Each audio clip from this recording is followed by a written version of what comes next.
Salam jumpa pemirsa, Nusa Tenggara Timur hari ini kembali hadir menjumpai Anda. Ya, sejumlah informasi menarik dan teraktual dari berbagai daerah di Nusa Tenggara Timur telah kami siapkan untuk Anda. Mengawali perjumpaan kita, berikut cuplikan berita utama. Penyidik Polres Sumba Barat Daya telah menetapkan 4 orang sebagai tersangka dalam kasus tindak pidana penculikan berkedok kawin tangkap di Sumba. Penyidik Polres Timur Tengah Selatan melakukan otopsi terhadap jasad almarhum Fendi Tamonop di Desa Oenlasi, Kecamatan Amanuban Selatan, Kabupaten Timur Tengah Selatan.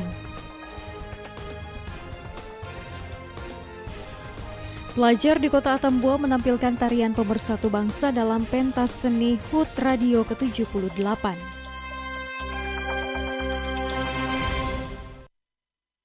Ya pemirsa, cuplikan berita utama tadi akan kami rangkai dengan informasi menarik lainnya.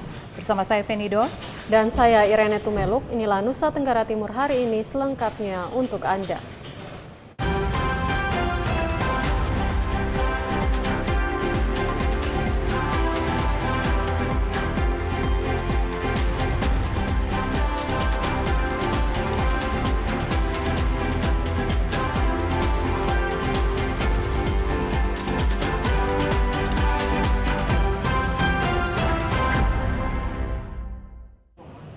Ya pemirsa, penyidik Polres Sumba Barat Daya telah menetapkan 4 orang sebagai tersangka dalam kasus tindak pidana penculikan berkedok kawin tangkap yang disebut sebagai budaya orang Sumba. Sementara telah ada kesepakatan bersama antara pemerintah Provinsi Nusa Tenggara Timur dengan 4 bupati pemerintah kabupaten tentang perlindungan perempuan dan anak sedaratan Sumba.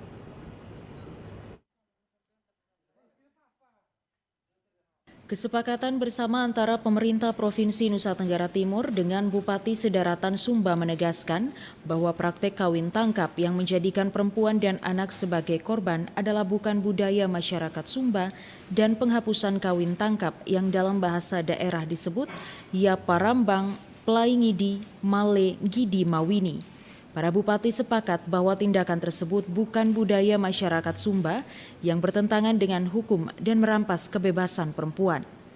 Kepala Dinas Pemberdayaan Perlindungan Perempuan, Anak dan Pengendalian Penduduk dan Keluarga Berencana DPA 3 P2 KB Kabupaten Sumba Barat Daya, Oktavina T.S. Samani, meminta agar Polres Sumba Barat Daya melaksanakan isi kesepakatan bersama tentang penolakan kawin tangkap sebagai budaya masyarakat Sumba dan apabila ada tindakan yang dilakukan harus diproses pidana untuk menciptakan rasa adil bagi korban sekaligus penegakan hukum atas peristiwa penculikan.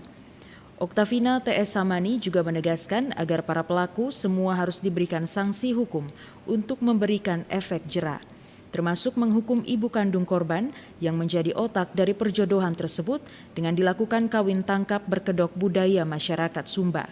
Paksaan terhadap perempuan yang tidak ada dasar rasa cinta tetapi dipaksakan untuk menikah dengan laki-laki. Informasi ini saya baru dapat beberapa hari yang lalu, ternyata tetap ada ini. Dan kami sangat berharap dengan terjadi kasus ini, ya,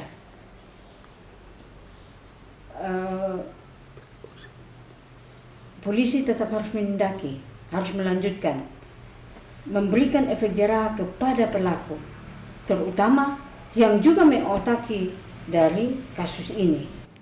Sementara itu, penyidik Polres Sumba Barat Daya telah menetapkan 4 orang tersangka dalam kasus kawin tangkap yang terjadi pada Kamis 7 September 2023, beserta 2 barang bukti, yaitu 1 unit mobil pick-up berwarna hitam di kaca depan bertuliskan Alfa Omega dengan nomor polisi ED8531CE dan 1 ekor kuda jantan berwarna coklat. Penyidik Polres Sumba Barat Daya juga telah menetapkan 4 orang dalam tindak pidana penculikan Dinsiana Malo yang terjadi di Jalan Simbang Randak Wawora, Desa Waimangura, Kecamatan Wewewa Barat, Kabupaten Sumba Barat Daya sebagai tersangka. Korban Dinsiana Malo, warga Kampung Belakang, Kecamatan Kota Tambolaka, dilakukan penculikan dengan modus kawin tangkap berkedok budaya, sementara kawin tangkap bukanlah kebudayaan orang Sumba. Kompol Ketut Mastina, Wakapolres Sumba Barat Daya mengaku telah mengamankan saksi dan pelaku dan telah ditetapkan sebagai tersangka. Keempat pelaku tersebut yaitu Yohanes Billy Tanggu, laki-laki yang akan menikah dengan Dinsiana Malo. Lede Ngongo alias Amalius merupakan ayah dari Yohanes Billy Tanggu.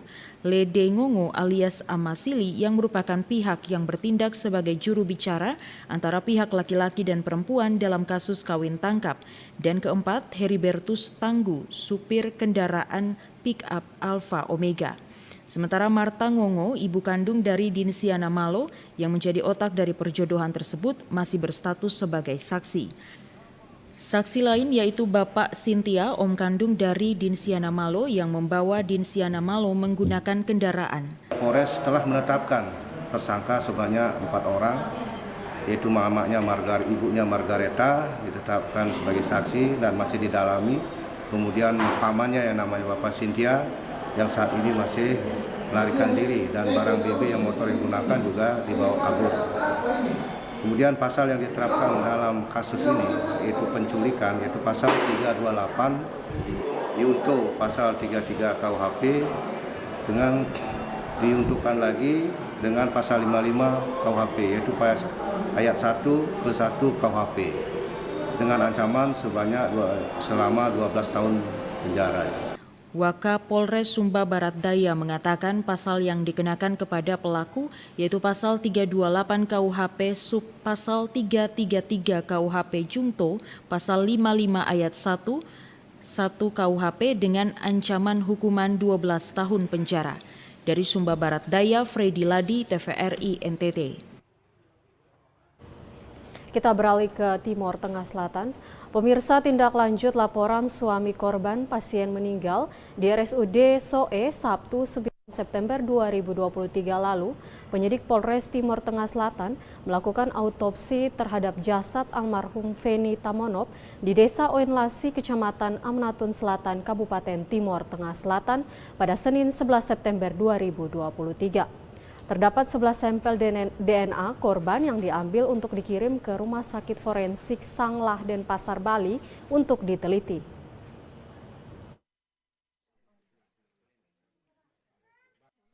Kepada TVRI, AKBP Dr. Edi Hasibuan, Kepala Bidang Bidokes Forensik Rumah Sakit Bayangkara Polda Nusa Tenggara Timur, usai kegiatan otopsi jasad Feni Tamonop menjelaskan bahwa terdapat 11 sampel organ tubuh atau jaringan aktif yang ada pada tubuh korban yang diambil dalam proses otopsi, seperti sampel organ lambung, sampel organ hati dan cairan empedu, sampel ginjal kiri, sampel ginjal kanan, sampel limfa, sampel rahim, sampel lidah, sampel trakea esofagus, sampel jantung, sampel paru-paru dan sampel otak. 11 sampel organik ini atau jaringan organ tubuh korban ini kemudian dikirim untuk diteliti oleh ahli patologi anatomi pada Laboratorium Forensik Denpasar, Bali untuk diteliti sebab kematian korban. Dengan pihak penyidik Pak Kasat, kita bareng-bareng melakukan otopsi di sebelah rumah daripada keluarga. Dan setelah otopsi kita ambil bukan jaringan maksudnya. Kita ambil jaringan-jaringan yang perlu untuk kita lakukan pemeriksaan lanjutan untuk memastikan kira-kira ini korban kenapa sih gitu. Karena kalau untuk dari pemeriksaan luarnya saja belum cukup saya rasa. Jadi saya membutuhkan untuk pemeriksaan lebih lanjut namanya patologi anatomi. Pantauan TVRI di lokasi otopsi jasad Feni Tamonop Senin 11 September 2023 kemarin, tampak kegiatan otopsi berlangsung pada pukul 16.45 waktu Indonesia Tengah dan berakhir pada pukul 20.30 waktu Indonesia Tengah. Sebagai koordinator tim, AKBP Dr. Edi Hasibuan didampingi Kasat Reskrim Polres TTS Ibtu Joel Ndolu dan anggota, Kapolsek Amanatun Selatan Ibtu Idewa Gede Putra Wijayana dan anggota serta keluarga korban. Dari Timor Tengah Selatan, Evan Baitanu, TVRI NTT. Pemirsa, pasca hangusnya wajah pasien akibat terbakarnya selang tabung oksigen yang merambat ke wajah pasien Feni Tamonop hingga meninggal dunia, Direktur Rumah Sakit Umum Daerah Timur Tengah Selatan bantah stafnya lalai melakukan pelayanan dan oksigen pada tabung tidak habis karena masih tersisa 300 liter dan tidak ada selang yang terbakar.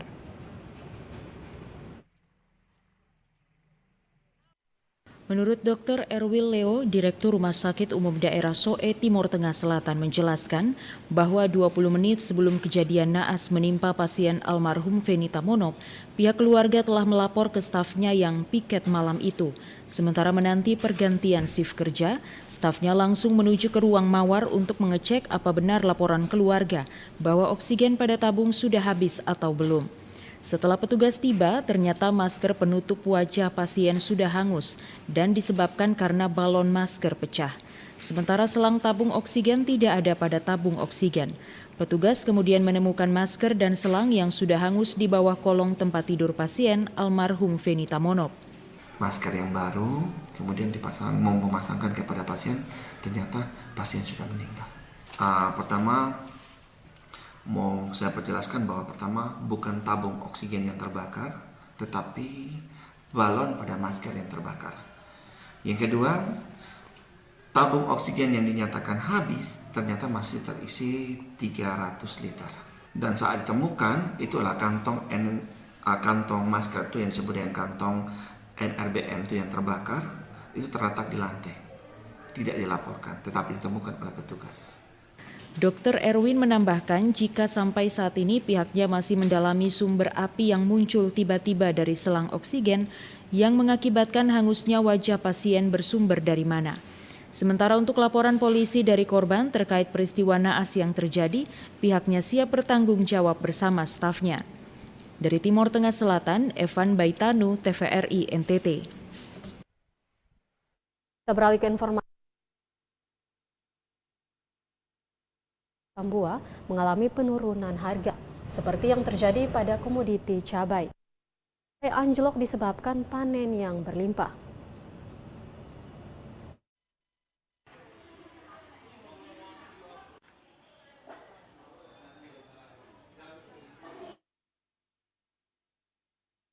Terjadi pada komoditi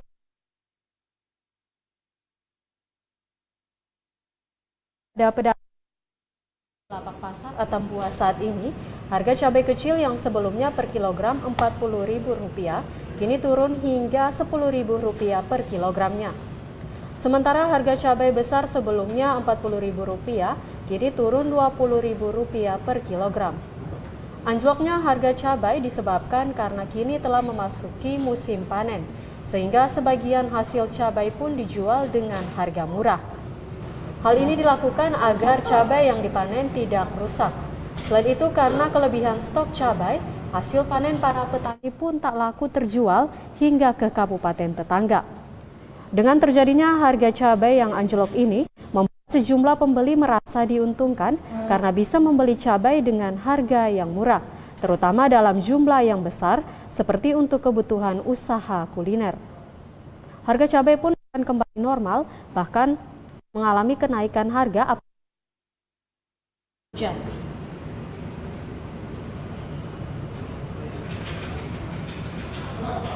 Per kilonya berapa biasanya? 20 ribu ya. Oh, ini kalau apa? Biar untuk usaha ya. Usaha.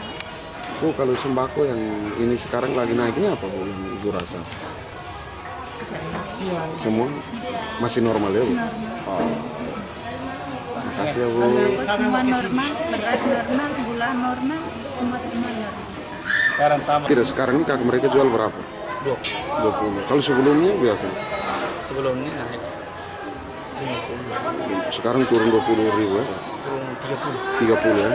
Kalau cabai besar, kalau merah besar nih? Merah besar. Itu berapa? Merah besar yang 40. Dia sebelumnya berapa? Sebelumnya sama 20. Kakak, kalau cabai kecil dia turun nih karena memang panen lagi banyak ataukah? Panen lagi banyak. Sementara masih musim panen, musim panas begini kan dia sesuai. Kalau dia normalnya biasa bulan apa kan? Kalau mulai naik lagi? Bulan Desember. Itu susah. Cabai menaik sampai 100 ribu. Untuk saat ini dengan jumlah panen cabai yang melimpah, harga yang dijual mengalami penurunan yang drastis. Para pedagang memprediksi harga cabai akan naik ketika memasuki musim penghujan dan para petani tak lagi menanam cabai. Dari Kabupaten Belu, Andri Witak, TVRI NTT. Dinamika usaha tangkap dan budidaya ikut terimbas dampak negatif pandemi COVID-19 hingga dampak inflasi global dan resesi ekonomi. Dampak ini dirasakan masyarakat termasuk usaha tangkap nelayan pull and line di Kabupaten Vlottim. Harga komoditas ikan bahkan anjlok hingga separuh dari harga lantaran permintaan dan distribusi yang terganggu. Ketua Perhimpunan Nelayan Pull and Line Flores Timur kepada TVRI menuturkan, pasca pandemi hingga situasi pergolakan ekonomi dan inflasi global saat ini sangat terasa, di mana beberapa perusahaan ikan yang selama ini mengambil ikan hasil tangkapan nelayan Pull and Line untuk jenis ikan cakalang terpaksa gulung tikar. Selain itu, persoalan pabrik es pun menjadi kendala, sebab perusahaan es baik milik pemerintah daerah maupun swasta kini tidak lagi berfungsi secara maksimal demi menjembatani kebutuhan para nelayan akan es sebagai bahan baku pengawetan ikan hasil tangkapannya. Kondisi saat ini harga ikan yang diambil pihak pemasok untuk harga ikan cakalang sangat variatif, dari kisaran 15 hingga 17 ribu rupiah per kilogram, tergantung kualitas ikan. Jika kondisi ikan mulai rusak akibat kurangnya es pengawetan, tentunya akan berdampak pula pada kualitas dan harga ikan. Sementara jarak tempuh penangkapan ikan di perairan timur Pulau Flores oleh para nelayan pull and line rata-rata di atas belasan mil dari bibir daratan pantai terdekat, baik di perairan Pulau Solor bagian selatan, perairan Lembata hingga menembus di perairan Laut Sawu hingga Pulau Sumba. Para nelayan pull and line pun terus berharap dukungan dan peran serta dari pemerintah agar lebih memperhatikan nasib nelayan. Setidaknya dengan kebijakan untuk meringankan ongkos melaut atau biaya produksi perikanan tangkap maupun budidaya. Melalui upaya perbaikan sejumlah fasilitas tangkap, khususnya optimalisasi pabrik es di TPI Magarapati Larantuka yang kini dalam kondisi rusak dan belum dapat diperbaiki. Selain itu, bagaimana pemerintah dapat menghadirkan investor di dunia usaha perikanan demi menunjang harga ikan sehingga geliat ekonomi masyarakat kembali tumbuh. Dari Flores Timur, Patman Werang, TVRI NTT. Pemirsa, pengembangan bibit sapi Wagyu di Kabupaten Timor Tengah Selatan terus berkembang. Pemda TTS kembangkan 62 ekor bibit di Kecamatan Amnatun Selatan. Khususnya di Desa Toi akan mendapatkan alokasi bibit asli sapi Wagyu 60 ekor dalam waktu dekat. Kepada TVRI, Egusemen Peter Tahun, Bupati Timor Tengah Selatan menjelaskan bahwa perkembangbiakan sapi bibit Wagyu di Kabupaten Timor Tengah Selatan cukup berkembang. Karena itu saat ini pemerintah kabupaten melalui Dinas Peternakan memfokuskan pengembangan bibit sapi Wagyu di Kecamatan Amnatun Selatan, karena di Kecamatan Amnatun Selatan sudah 62 ekor bibit sapi Wagyu berhasil dikembangkan. Selanjutnya, jika rencana pembangunan peningkatan ruas jalan sepanjang 15 km akan segera dibangun hot mix, maka pemerintah daerah akan menurunkan 60 ekor bibit sapi Wagyu untuk dikembangkan khususnya di Desa Toi. Diharapkan seluruh kepala desa yang ada di Kecamatan Amnatun Selatan memiliki animo untuk mengembangkan bibit sapi Wagyu sehingga semakin banyak produksi daging sapi premium. Sampai sekarang ini 62 ekor dan terbanyak di NTT, populasi terbanyak. Dan ya, informasi dari Pak Kadis bahwa kita sementara IB 50 berarti Wagyu berarti nanti 119. Dan berikut ini Pak Kadis sudah merencanakan untuk apa kawin antara Wagyu dengan Wagyu. Kalau Wagyu dengan Wagyu berarti sudah dapat F1. Kalau sudah dapat S1 berarti dagingnya sudah menuju ke premium. Menuju ke premium ya harga sapi sudah ratusan juta. Bupati Epi Tahun menambahkan bahwa setelah pengembangan di Desa Toi berhasil, maka pemerintah daerah segera menyiapkan produksi daging sapi premium melalui sarana dan fasilitas sehingga ke depan Kabupaten Timor Tengah Selatan bisa mengimpor daging sapi premium ke luar daerah. Dari Timor Tengah Selatan, Evan Baitanu, TVRI NTT. Pemirsa, menunjang budidaya rumput laut, pemerintah Desa Akle membantu petani rumput laut dengan perahu kecil dengan sumber anggaran dari dana desa.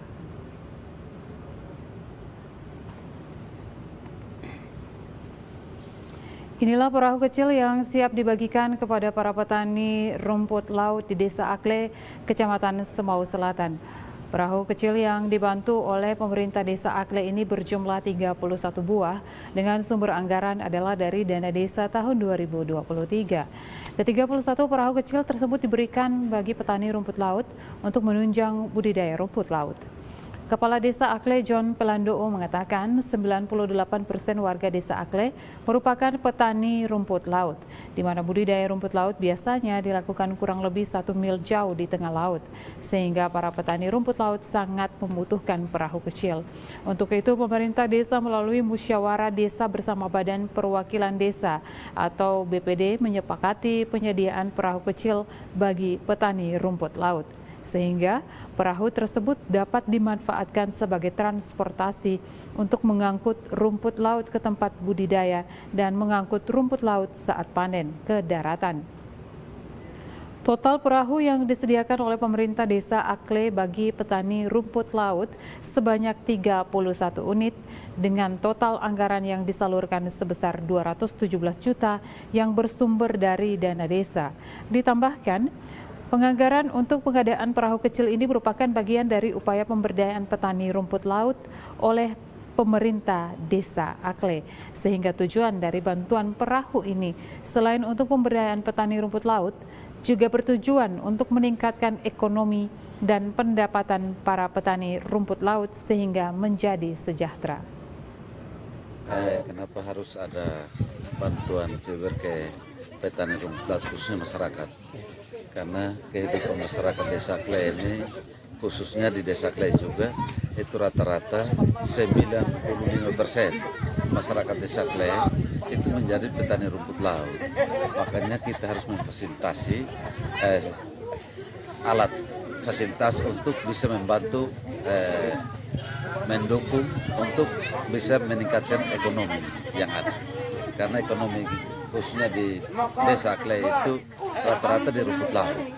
Jadi kalau kita tidak mendukung secara atau tidak memfasilitasi secara bantuan fiber lewat pemberdayaan DD dana desa tahun ini, maka itu juga agak sulit untuk kita punya masyarakat atau kita punya petani. Sehingga lewat kesempatan ini kita bisa kucurkan sedikit dana untuk pemberdayaan untuk meningkatkan ekonomi. Diharapkan bantuan perahu ini dapat mempermudah petani rumput laut selama melakukan budidaya rumput laut. Selain itu, program pengadaan perahu ini akan berkelanjutan sehingga akan dilakukan pada tahun anggaran berikutnya. Dari Kabupaten Kupang, Kris Poto, TVRI NTT. Ya, pemirsa, informasi selanjutnya akan kami sajikan usai jeda iklan berikut ini. Untuk itu tetaplah bersama kami di Nusa Tenggara Timur hari ini.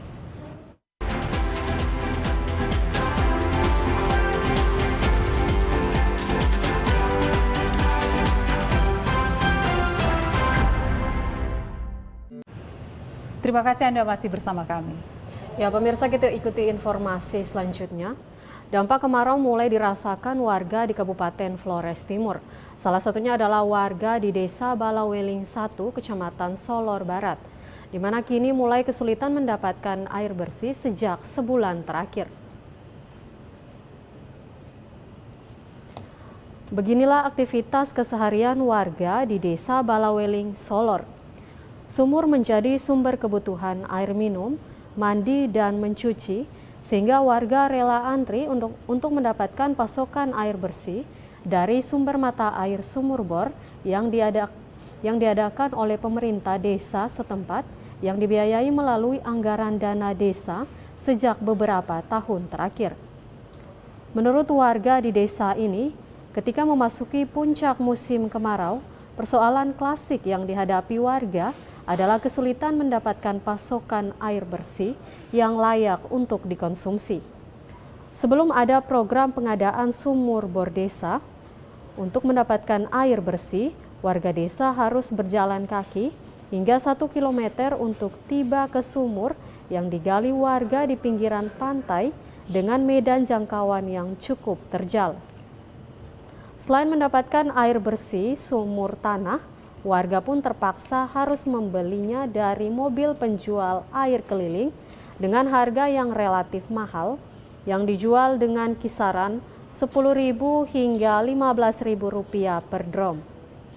Pantauan TVRI di wilayah Solor, dampak kekeringan dan El Nino yang kini sedang terjadi sangat terasa oleh masyarakat di Pulau Solor, sehingga potensi warga untuk mendapatkan air bersih pun menjadi persoalan, mengingat daerah ini rata-rata tidak memiliki sumber mata air pegunungan, sehingga masing-masing desa di Solor mengandalkan sumur galian maupun sumur bor yang dibiayai melalui anggaran dana desa.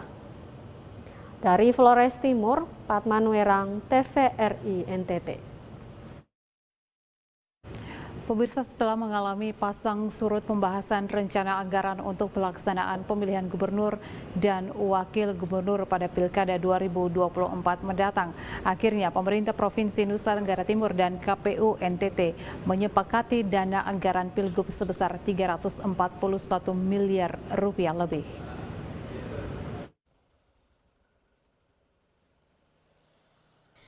Pemerintah Provinsi Nusa Tenggara Timur dan Komisi Pemilihan Umum Provinsi NTT sudah menyepakati anggaran pemilihan gubernur Pilgub 2024 sebesar Rp341.222.000.000. Komisioner Komisi Pemilihan Umum Provinsi NTT yang juga selaku Divisi Sosialisasi, Pendidikan Pemilih, Partisipasi Masyarakat dan SDM, Yosafat Koli mengatakan setelah kesepakatan melalui berita acara, kemudian dilanjutkan dengan penandatanganan naskah perjanjian hibah daerah atau NPHD yang akan dilaksanakan 1 bulan sebelum tahapan Pilgub dimulai. Nantinya anggaran untuk Pilgub dicairkan dalam 2 tahap, yang pertama tahun 2023 sebesar 40% dan tahun 2024 sebanyak 60%. Berdasarkan aturan 40% dana hibah harus dicairkan tahun 2023, namun karena kondisi keuangan pemerintah provinsi mengalami kesulitan, sehingga KPU Provinsi NTT akan menghitung kembali secara real kebutuhan agar tidak membebani anggaran. Kami memahami bahwa provinsi kita juga sedang mengalami kesulitan, dan tentu kita akan realistis apakah di tahun 2023 ini memang harus 40%. Nah, tentu kita lebih realistis lagi, kemudian memahami kondisi situasi yang berkembang, kemudian kami akan menghitung kira-kira real cost yang dibutuhkan di tahun 2023 itu sebetulnya berapa. Memang kalau dari aspek aturan 40% harus digelontorkan di tahun ini, kita tidak bisa menutup mata dengan faktor-faktor. Yang terpenting buat kami adalah kegiatannya bisa jalan, tahapan itu bisa terakomodir secara baik, dibiayai oleh anggaran. Anggaran Pilgub tahun 2024 sebesar 341 miliar lebih atau mengalami kenaikan sebesar 9,85% dari anggaran Pilgub sebelumnya, yakni sebesar 310 miliar lebih rupiah. Kenaikan ini dipengaruhi adanya pemekaran wilayah baik kecamatan maupun desa, kelurahan. Perubahan pengaturan alokasi pemilih per TPS yang semula 800 pemilih per TPS menjadi 300 pemilih per TPS sehingga jumlah TPS meningkat dari Pilgub sebelumnya.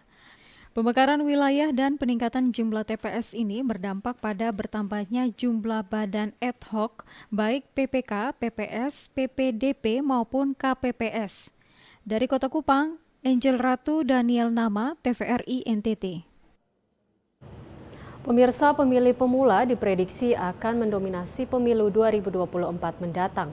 Karena itu untuk mencegah konflik yang mungkin terjadi, generasi muda yang masuk dalam kategori pemilih pemula harus dibekali dengan wawasan kebangsaan.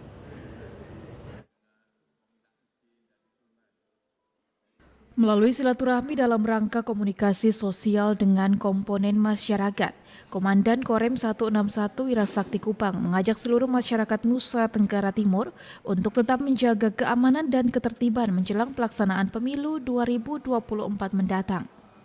Dalam kegiatan tersebut melibatkan beberapa komponen masyarakat, salah satunya adalah generasi muda yang masuk dalam kategori pemilih pemula.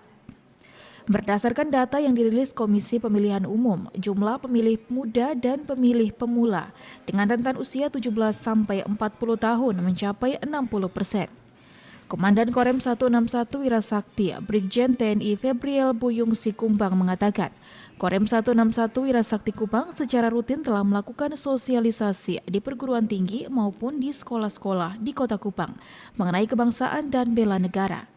Anak muda adalah generasi penuh ide dan wawasan sehingga perlu ada bimbingan dan batasan yang baik agar tidak menimbulkan salah persepsi dan masalah di kemudian hari terkait dengan pemilihan umum mendatang. Anak-anak muda ini kan penuh dengan ide, penuh dengan wawasan, pikiran yang sangat luas dan terbuka. Tetapi tentunya ide, wawasan, pikiran ini perlu ada batasan-batasan sehingga mereka tidak menjadi malah anti klimaks, artinya menjadi satu titik masalah karena adanya perbedaan ini.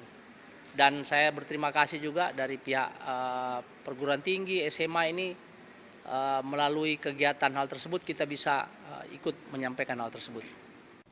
Dandre menambahkan saat pemilu 2024 dipastikan akan muncul berbagai ujaran kebencian. Karena itu masyarakat harus teliti menyaring semua informasi yang muncul, khususnya di media sosial sehingga tidak mudah terprovokasi agar tercipta kondisi keamanan di Nusa Tenggara Timur.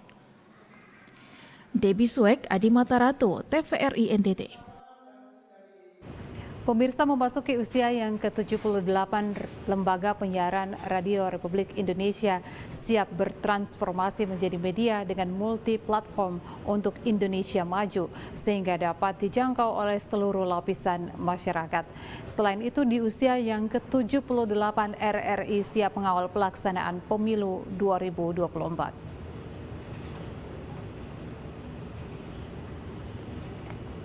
Di usia yang ke-78, Lembaga Penyiaran Publik Radio Republik Indonesia semakin memperluas jangkauan penyiaran dengan bertransformasi melalui sejumlah platform sehingga bisa dijangkau oleh seluruh masyarakat di Indonesia. Di usia ke-78 ini, perayaan HUT ke-78 dirayakan oleh seluruh RRI di wilayah Indonesia, salah satunya di LPP RRI Atambua yang berbatasan dengan negara Timor Leste. Perayaan HUT RRI ditandai dengan upacara penyulutan obor Tri Prasetya dan dihadiri oleh Forkopimda Kabupaten Belu, Angkasawan, Angkasawati RRI, serta perwakilan Belu, Angkasawan RRI, serta perwakilan masyarakat Kabupaten Belu. Sementara itu, di usia yang ke-78 kali ini, LPP RRI Atambua pun berkomitmen untuk terus menjangkau seluruh masyarakat sebagai corong pemberitaan yang independen, di mana RRI Atambua sendiri meliputi wilayah perbatasan yakni Kabupaten Belu, Malaka, Timur Tengah Utara, serta Alor. Selain itu, RRI Atambua sendiri berkomitmen untuk mengawal pemilu pada tahun 2024 sebagai media independen dan tidak memihak salah satu partai maupun pasangan calon kepala daerah maupun presiden. Untuk itu, Angkasawati pun diharapkan untuk menjaga netralitas selama pemilu sehingga RRI dapat menjadi corong pemberitaan yang layak bagi masyarakat, khususnya di wilayah perbatasan Indonesia Timor Leste. Selain itu, pada perayaan kali ini pun diwarnai dengan launching logo baru RRI. Menyongsong pemilu 2024, RRI harus tetap bersikap independen terhadap beberapa partai. Kita adalah corong untuk menyampaikan ke masyarakat, jadi siapapun bisa menyampaikan aspirasi. Jadi kita tidak memihak ke satu partai apapun juga.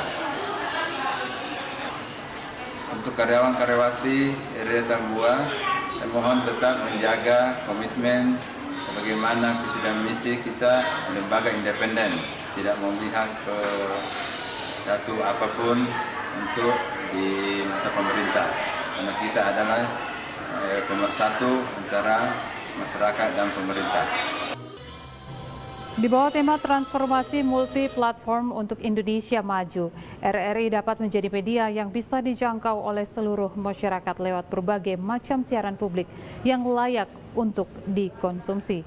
Selain itu, untuk perhelatan pemilu 2024 mendatang, RRI Atambua dapat menempatkan diri sebagai lembaga independen serta mengawal pemilu nanti sehingga berjalan dengan aman dan lancar. Dari Kabupaten Belu, Andri Witak, TVRI NTT. Pemirsa, menjaga kerukunan umat beragama, Kementerian Agama Kabupaten Nagekeo menggelar dialog kerukunan bersama pemerintah dan juga tokoh agama. Dialog ini bertujuan untuk memberikan dampak positif bagi masyarakat di Kabupaten Nagekeo. Kementerian Agama Kabupaten Nagekeo menggelar dialog kerukunan beragama khusus bagi agama Katolik yang berlangsung di Aula Serbaguna Gereja Penginangana. Dialog ini dihari oleh berbagai pihak, yakni unsur pemerintahan Kabupaten Nagekeo, tokoh agama dan juga para imam serta tokoh masyarakat Sekevikepan Bay Nagekeo. Kegiatan ini dibuka secara resmi oleh Bupati Nagekeo, Yohanes Don Bosco Do, Kepala Kantor Kementerian Agama Kabupaten Nagekeo, Marianus Keo mengatakan kegiatan dialog kerukunan ini adalah bagian dari program Kemenang dalam menjaga keutuhan bangsa dan juga kerukunan antar umat beragama. Dengan demikian, Kemenak melibatkan pihak terkait seperti pemerintah daerah.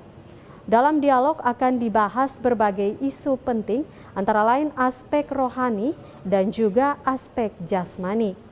Kementerian Agama turut serta dalam memberikan sumbangsi dalam bidang ekonomi yang bersentuhan langsung dengan umat yang juga adalah bagian dari masyarakat itu sendiri. Diharapkan dengan dialog tersebut memberikan dampak positif bagi umat dalam meningkatkan perekonomian mereka.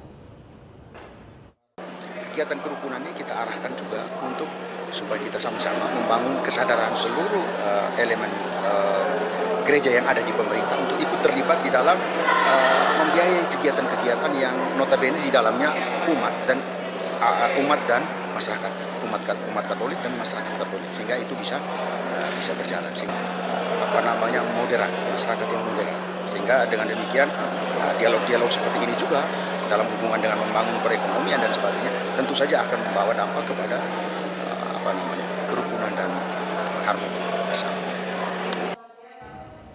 Dirinya berharap kepada semua umat beragama untuk tetap menjaga keutuhan bangsa, terkhususnya Kabupaten Nagekeo. Nilai toleransi dan kekeluargaan yang telah terjalin saat ini agar tetap dijaga demi mewujudkan kehidupan bermasyarakat yang aman dan damai. Dari Nagekeo, Doni Moni, TVRI NTT.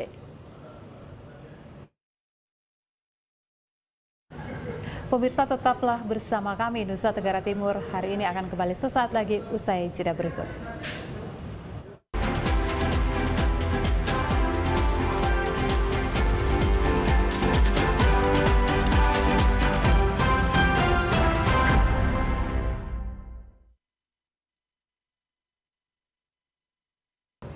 Terima kasih Anda masih bersama kami di Nusa Tenggara Timur hari ini. Ya pemirsa, kita ikuti berita selanjutnya.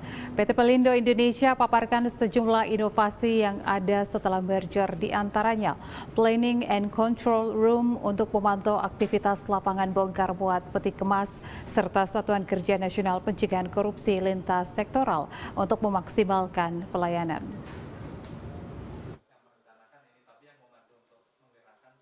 PT Pelindo Indonesia terus lakukan sejumlah inovasi pasca merger.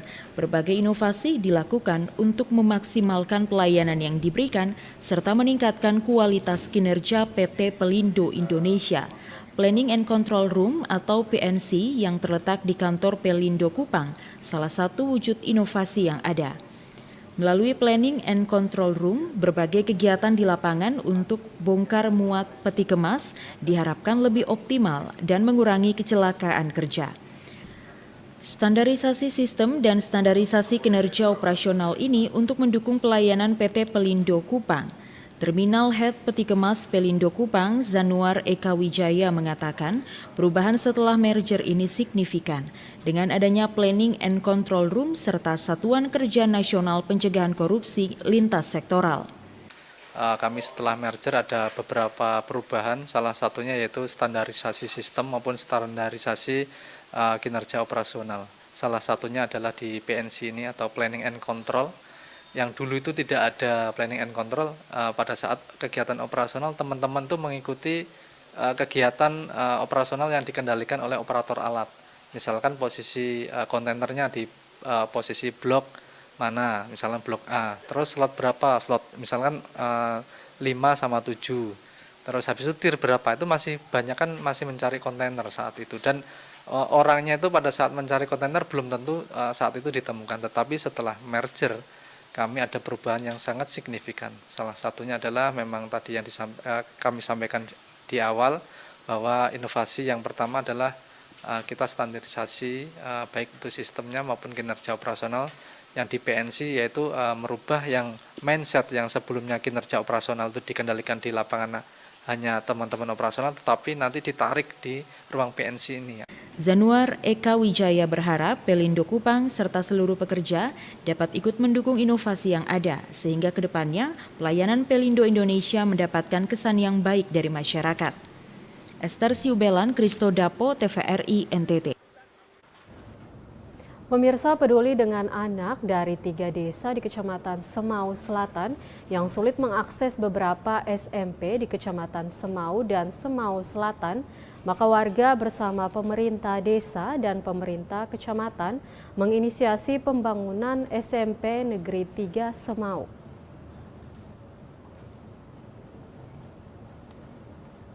Inilah siswa SMP Negeri 3 Semau Selatan yang belum memiliki gedung sekolah dan masih menumpang pada SDN Amanamang Helong di Desa Uitiuana, Kecamatan Semau Selatan. Karena masih menumpang, sehingga sebagian besar anak-anak ini bersekolah pada siang hari. John Sain, salah satu pendidik SMP Negeri 3 Semau Selatan mengatakan, Kecamatan Semau Selatan merupakan kecamatan yang memiliki 6 desa dan wilayah yang cukup luas. Tentunya hal ini berdampak pada semua hal. Salah satunya adalah dalam bidang pendidikan, di mana pada jenjang tingkat SD, hampir semua desa sudah memiliki gedung sekolah. Tetapi berbeda dengan tingkat SMP, kendati Kecamatan Semau Selatan sudah memiliki 2 SMP, tetapi masih tidak cukup. Karena jarak sehingga banyak anak sulit mengakses sekolah tersebut. Terutama anak-anak dari 3 desa, yakni Desa Uitiuana, Desa Onansila, dan Desa Akle.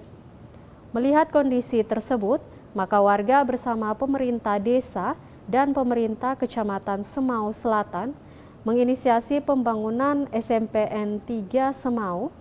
Ia mengisahkan proses pembentukan SMP 3 Semau Selatan ini juga melibatkan masyarakat, pemerintah desa, dan pemerintah Kecamatan Semau Selatan. di mana saat ini proses belajar mengajar SMPN 3 Semau Selatan sudah berjalan. Juga ada warga yang telah menyediakan lahan seluas 1 hektar untuk pembangunan sekolah tersebut, tetapi belum ada anggaran untuk pembangunan gedung sekolah baru. Kendati demikian, tekad masyarakat bersama pemerintah desa dan kecamatan sudah bulat, sehingga dalam berbagai keterbatasan sekolah tersebut tetap berjalan.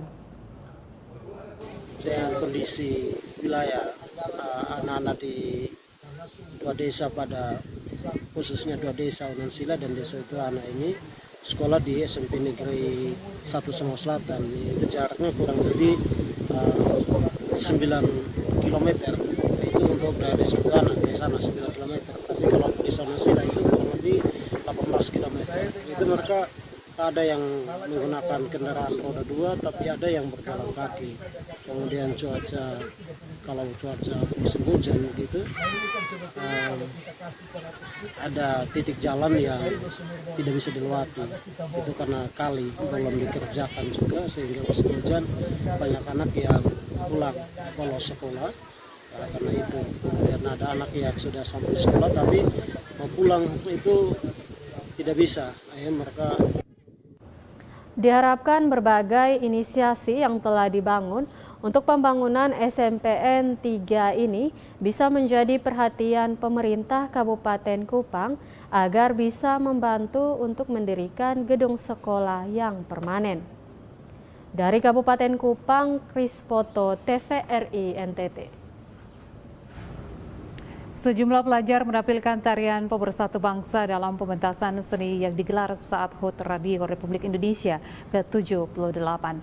Tarian dengan nama Wonderful ini merupakan kolaborasi yang menggambarkan keberagaman budaya dalam bingkai kebinekaan di wilayah perbatasan Indonesia Timor Leste.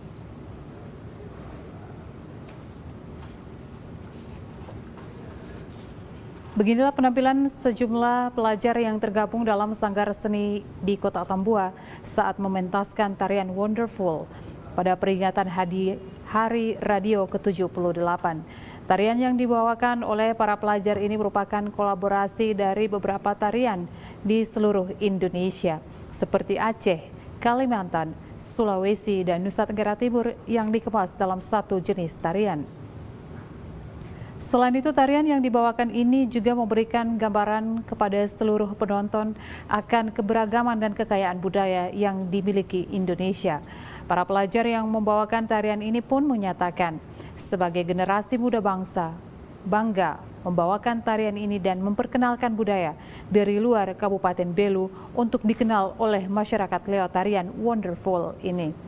Selain tarian Wonderful yang ditampilkan, terdapat juga tarian kreasi dengan tema Pancasila yang dibawakan oleh para pelajar SMP yang tergabung dalam Sanggar Tari Kreasi Modern. Lewat tarian yang dibawakan oleh para pelajar ini diharapkan dapat mengembangkan minat serta bakat anak dalam bidang seni, serta dapat mengenalkan dan mempertahankan budaya daerah di tengah perkembangan zaman. Tarian yang ada mereka bawakan itu tarian apa tadi? Tarian kombinasi dari beberapa daerah, ada dari daerah Aceh, NTT, Sulawesi, Kalimantan, dan lain-lain. Tarian ini kan dari beberapa daerah yang ada di Indonesia toh. Nah, dalam tarian ini mau menceritakan tentang apa, Dek? Kan kalau Indonesia tuh beragam tariannya banyak, budayanya banyak. Jadi kita menampilkan tarian ini buat menunjukkan keberagaman ya. Keberagaman yang ada di Indonesia sendiri. Lewat tarian ini dapat memperkenalkan budaya dari berbagai daerah kepada para penonton yang berada di Kabupaten Belu. Dari Kabupaten Belu, Andri Witak, TVRI NTT.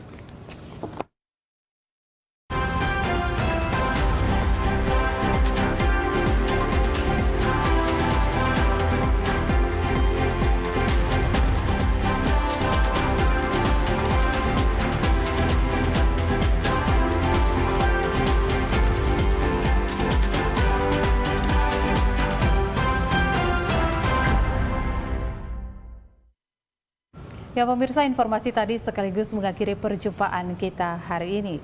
Ya pemirsa, terus saksikan Nusa Tenggara Timur hari ini yang menyajikan informasi secara santun, lugas dan berimbang hanya di TVRI NTT Media Pemersatu Bangsa. Akhir kata, saya Irene Tumeluk dan saya Fenido mewakili seluruh kerabat kerja yang bertugas mengucapkan terima kasih atas kebersamaan Anda. Selamat melanjutkan aktivitas Anda dan sampai jumpa.